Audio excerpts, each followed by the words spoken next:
Noite, meu nome é Felipe. Vamos para mais uma live de leitura bíblica. Mas antes, vamos começar com a nossa oração. Senhor Jesus, que o Senhor esteja conosco do começo ao fim dessa leitura. Que o Senhor traga para essa live todas as pessoas que precisam ouvir a sua palavra, que se encontra em 2 Coríntios 5.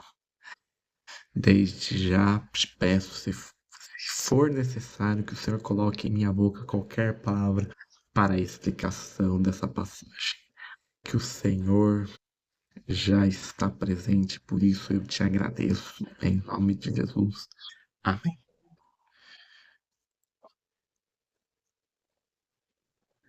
Vamos lá. A leitura de hoje é 2 Coríntios 5, mas antes eu vou ler a introdução da Bíblia Spurgeon da segunda carta de Paulo aos Coríntios. Visão geral do livro.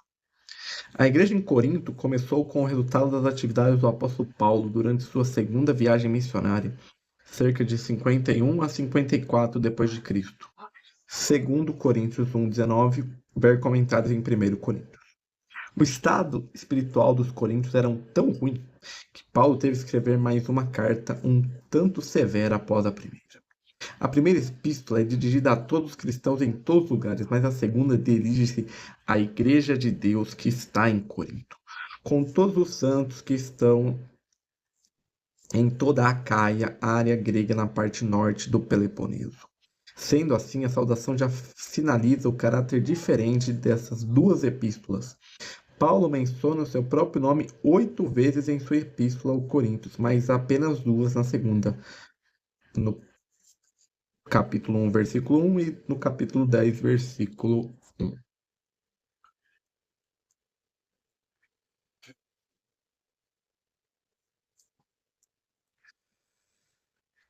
A sua autoria das duas cartas foi e ainda é quase unânime e aceita, mesmo por pesquisadores críticos. Alguns, porém, acreditam que 2 Coríntios 6, 14, 18 e 7, capítulo 7, versículo 1 e os capítulos 10 ao 13, diferentes momentos e posteriormente inseridos. A alusão a essa epístola é feita desde cedo por Policarpo, cerca de 70 a 155 d.C. Na segunda metade do século II, Antenágora cita a carta como sendo apostólica. Irineu, dos 140 ao 202, e Clemente de Alexandria, 150 a 215, citam a carta pelo nome, entre outros. A intenção de Paulo era visitar Corinto. 1 Coríntios 16, 5 ao 6, 2 Coríntios 1, 15. Durante sua terceira viagem missionária, cerca de 54 a 58 d.C., o mais rápido possível para o envio da primeira carta. No entanto, provavelmente devido ao retorno de Timóteo a Paulo, 1 Coríntios 4, 17, 16, 10 e 2 Coríntios 1, 1, quando entregou a carta e trouxe de volta más notícias de Corinto, Paulo decidiu desistir do seu plano e, em vez disso, enviou Tito a Corinto. Ele deveria verificar o desenvolvimento da igreja em Corinto, bem como preparar a arrecadação para os irmãos pobres na Judéia e em Jerusalém, 2 Coríntios 8, 6, já mencionado em 1 Coríntios 16, 1 ao 4. Enquanto Paulo havia deixado Éfeso, o povo, possivelmente por causa do tumulto descrito em Atos 19, 23 ao 41, ver também 2 Coríntios 1, 8. Primeiro ele pregou o evangelho em Troade, depois, não tendo paz decidido para permanecer ali, mudou-se para Macedônia, onde encontrou com Tito. 2 Coríntios 2, 12 ao 13 e do 7 ao 6. No capítulo 7, versículo 6. Após seu relato se continham tantas notícias boas como ruins, Paulo escreve a segunda carta aos Coríntios da Macedônia, 2 Coríntios 9, do capítulo 2 ao 4, do versículo 2 ao 4, a qual é provável que teria sido levado por Tito a Corinto, segundo Coríntios 8, 16 ao 18. Estima-se que essa segunda epístola ao Corinto tenha sido escrita no final do mesmo ano em que a primeira foi escrita, ou seja, 57 d.C. O assunto e o propósito dos escritos. A segunda epístola aos Coríntios é considerada uma das cartas mais difíceis do Novo Testamento. É um dos testemunhos mais pessoais do apóstolo Paulo junto com a epístola aos Filipenses. Ao contrário da primeira epístola aos Coríntios, essa não contém quase nenhuma passagem instrutiva, mas muito mais expressam sentimentos pessoais de Paulo. Enquanto a primeira carta caracteriza por sua autoridade e doutrina, a segunda dá mais ênfase aos motivos externos do serviço de Paulo ao Senhor, por exemplo, 2 Coríntios 1:2, 5:14, que a gente vai ler daqui a pouco, 12:19, e o seu profundo desejo de ter unidade de espírito com os coríntios, restaurada, por exemplo, 2 Coríntios 2:1, 6:1 e 2 Coríntios 7:2.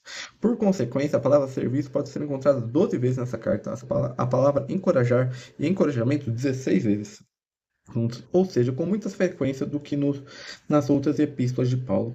Quando Paulo encontrou Tito, descobriu que muitas coisas haviam mudado para melhor em Corinto, desde que sua primeira carta, 2 Coríntios 7, 6-16. A reunião, infelizmente, havia excluído o pecador mencionado em 1 Coríntios 5, que é mencionado em 2 Coríntios 7, do versículo 8 ao 12. Paulo, portanto, exortou-os ao mostrar-lhes graça, já que havia chegado ao arrependimento, 2 Coríntios 2, do 5 ao 11. Nos 7 primeiros capítulos, ele descreve muito bem as razões de suas ações, das quais o Senhor Jesus era a fonte da força, 2 Coríntios 1, 20, 22, 2, 14, 17, 3, 18, 4, capítulo 4, do versículo 4 ao 18, 5, do versículo 7 ao 21. Peculiaridades. Tito. O apóstolo Paulo chama de meu próprio filho segundo a fé comum. Tito 1:4. Ou seja, Tito teria encontrado a fé no Senhor Jesus por meio de Paulo. Ele se tornou um colaborador próximo ao apóstolo. No entanto, é estranho que Lucas não mencione o seu nome em Atos. Mas 9 das 13 ocorrências de Tito no Novo Testamento são encontradas na segunda epístola aos Coríntios. Vamos lá. 2 Coríntios, capítulo 2, versículo 13. Capítulo 7, versículo 6. Capítulo 7, versículo 13. 14, capítulo 8, versículo 6, 16, 23, capítulo 12, versículo 18, duas vezes. Tito é mencionado pela primeira vez em Gálatas 2, do versículo 1 ao 3. Paulo e Barnabé levaram de Antioquia para Jerusalém quando se encontraram lá com os outros apóstolos e anciões para discutirem sobre a lei. Aqui é sobre o primeiro concílio, o concílio de Jerusalém, que eles definiram que ao que os gentios precisavam cumprir. Está lá em Atos 15, que é não ter fornicação, não fazer sacrifício aos deuses, não comer comida com sangue sacrificado. E é um dos argumentos que nós usamos para que nós não precisamos guardar o sábado. Mas se você guarda, mantenha, mas não julgue ninguém se essa pessoa não guarda. Ai, ai, ai. Paulo enviou Tito a Corinto. Aqui aprendemos que Tito era de origem grega. Depois que a primeira carta foi enviada aos Coríntios a partir de Éfeso, Paulo enviou Tito a Corinto, 2 Coríntios 12, 18, para examinar as coisas.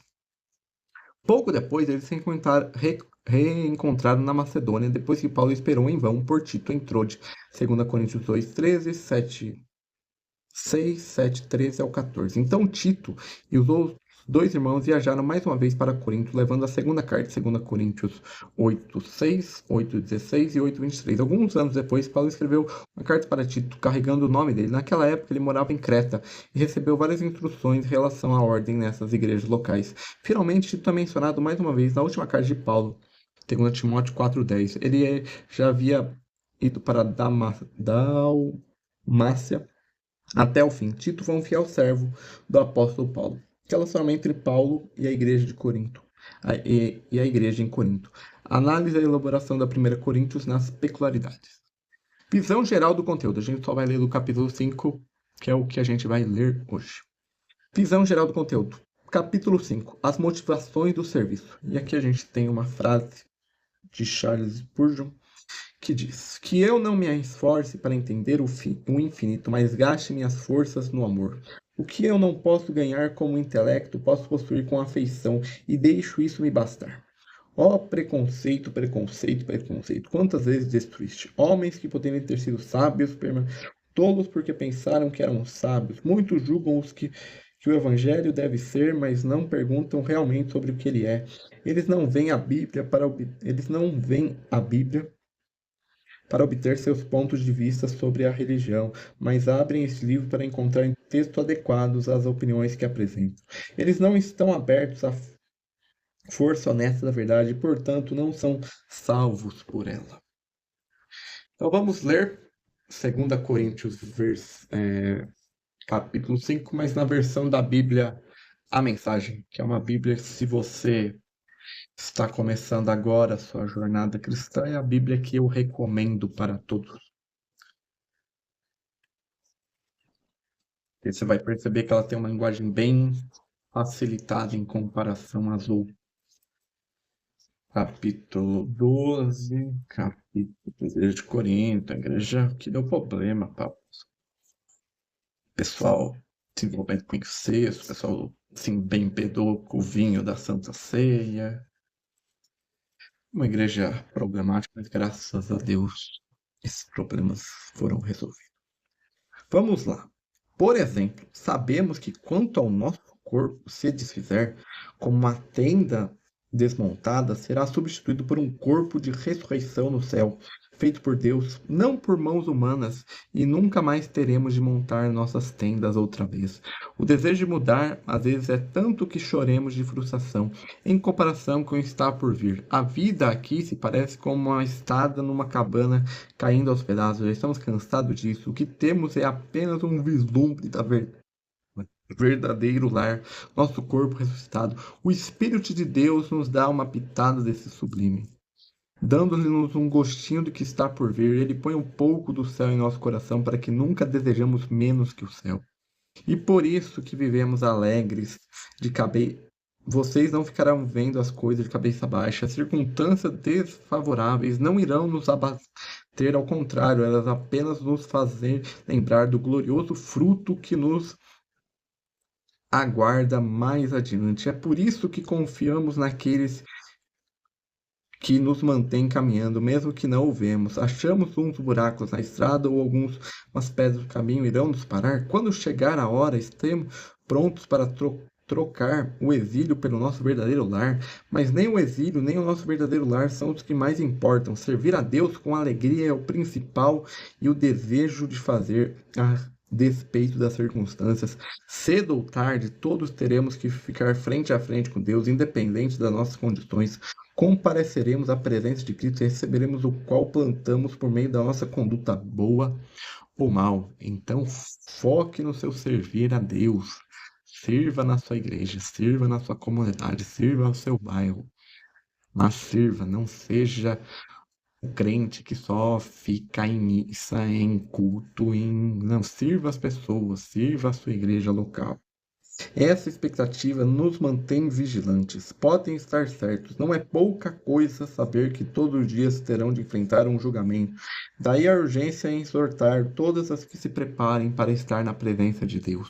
Só Deus sabe quanto nós dedicamos a isso, mas espero que vocês percebam quanto nós preocupamos com a questão. Não dizemos isso com a intenção de parecermos bons aos olhos de vocês, mas por pensar que vocês se tiram bem, orgulhosos, e até por saberem que estamos do seu lado, que não somos simpáticos apenas na presença de vocês, como fazem alguns. Se eu agi loucamente, fiz por Deus. Se agi de maneira sensata, foi por vocês. O amor de Cristo me impulsiona a tais extremos. Seu amor tem primeiro e a última palavra em tudo que fizermos.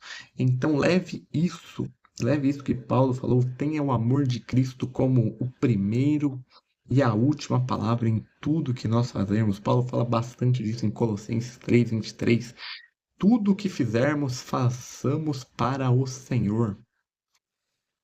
Uma nova vida. Nossa decisão firme é trabalhar com base nessa premissa. Um homem morreu por todos. Essa realidade põe todos no mesmo barco. Ele inclui todos em sua morte, para que cada um fosse também incluído em sua vida. Uma vida ressurreta, incomparavelmente melhor do que qualquer outra já vivida. Por causa dessa decisão, não julgamos ninguém pelo que possui ou pela aparência. Houve um tempo que julgamos o Messias dessa maneira e estávamos errados, como sabem. Não vemos mais assim. Agora olhamos para dentro e o que vemos é qualquer um unido ao Messias tem chance de um novo começo e é criado de novo. A velha vida se foi, uma nova vida desponta. É demais. Essa é a linguagem da Bíblia, a mensagem que é essa linguagem mais, não dizer contemporânea, mas alguém que lê, por exemplo, a King James 1611, que é uma linguagem bem mais poética, pode achar estranho esse é demais, mas eu gosto da Bíblia, a mensagem. Se você está começando, adquira essa Bíblia. Tudo vem de Deus, que nos quer em relacionamento com Ele e nos chamou para viver relacionamentos com nossos semelhantes. Deus se reconciliou com o mundo por meio do Messias, permitindo um novo começo pela oferta do perdão dos pecados. Então, Deus não quer que você fique trancado no seu quarto, achando que você não vai viver um cristianismo verdadeiro trancado no seu quarto. Eu fazia isso até ano passado e eu vi que ser igreja é congregar, não é ficar vendo culto online de igreja. Participe, seja numa igreja que tem uma doutrina séria, uma doutrina cristocêntrica e que você vê que as pessoas de fato são transformadas. Então, a gente tem que se relacionar com Deus, nós temos que ter esse momento de secreto, mas também temos que ter um momento de comunhão com os nossos irmãos. Deus nos deu a tarefa de contar a todos o que Ele está fazendo. Somos representantes de Cristo. Deus nos usa para persuadir homens e mulheres a deixar a diferença de lado e ingressar nas obras de Deus e para reconciliar o ser humano com Ele. Então, nós somos importantes para Deus, nós somos seus embaixadores, nós somos os seus representantes. As pessoas não conhecem a Bíblia, as pessoas vão conhecer a sua história. A pessoa não vai ver o que está escrito aqui nesse livro, só vai ver como você era antes, como você é depois de que Cristo entrou na sua vida. Estamos falando por Cristo, mesmo agora. Tornem-se amigos de Deus, Ele já é amigo de vocês. Como pode? Perguntam. Em Cristo eu respondo: Deus o considerou culpado, Ele que nunca fez nada de errado, para que pudessem ser conciliados sem pecado perante Deus. Então, assim como Jesus se entregou por nós, nós temos que nos entregar por nossos irmãos. João, em 1 João 3,16, fala isso. Assim como Cristo nos entregou, se entregou por nós, se sacrificou por nós, nós temos que sacrificar pelos nossos irmãos, dar a nós, como Cristo deu a sua vida por nós, nós temos que dar a nossa pelos nossos irmãos. E como a gente faz isso? Através do nosso serviço, através da empatia, através do nosso ouvido, através das nossas palavras. E como Paulo fala, Deus fala através de nós. Então, ele podia fazer através, mas ele nos chamou. Então, que vivamos segundo as suas promessas. Como Paulo fala aqui, independente do seu passado, o que você fez, se você teve uma vida de não sei quantos anos de pecado, isso torna-se nada quando você de fato se entrega para Jesus.